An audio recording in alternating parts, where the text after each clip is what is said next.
Hi, so this is my final project. The best analogy I could come up with to represent the baroreceptor reflex is imagining a water park.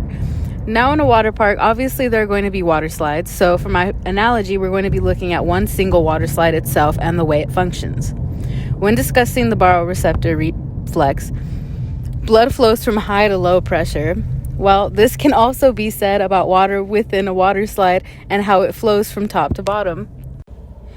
And just like when blood pressure is very low and can lead to less blood flow, a water slide's pipe flow can clog or have a loss in water pressure, leading to the water flow lessening overall, leading to a person feeling dizzy or a water slide malfunctioning.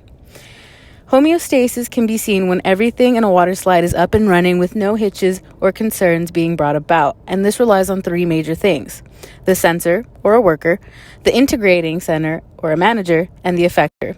The effector is basically the rest of the park. The sensor, also known as a baroreceptor, can be represented by a worker up in the tower who allows the kids onto the slide when it's ready. They're the ones who deem whether or not it's all right for a child to go down the slide or not. And they're also the ones who are usually the first to know if the slide starts having issues or is malfunctioning in any way. Just how a sensor detects the blood pressure values. The integrating center is located in the brain, and it's called the medulla oblongata. These two things can be represented by an office which stands in place of the brain, and the medulla oblongata being represented by the manager who stays in the office but gets everything put into motion when seeking a fix when something goes wrong. When talking about the sympathetic neurons, which we want to increase to help with heart rate or water flow, we will have them be represented by maintenance men, the ones who actually start doing the heavy lifting to get the flow of blood/water back to normal. As you know, sympathetic neurons also release NE onto target issues.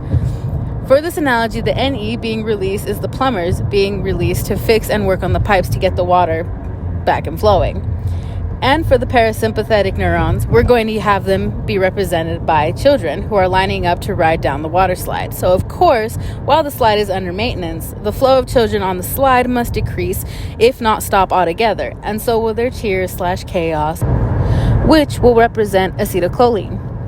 The beta-1 receptors at the SA node and ventricles will be represented by the security workers, who won't allow children to pass, and the alpha receptors at the blood vessels will be a stop/construction sign, making sure everyone knows not to go up the stairs to the slide being worked on. Lastly, the effectors would be represented by the rest of the water park. Because the flow of traffic has stopped at that water slide due to maintenance, children and their parents will all be forced to stop and decide whether they want to stay or wait or move in a different direction and go to different slides.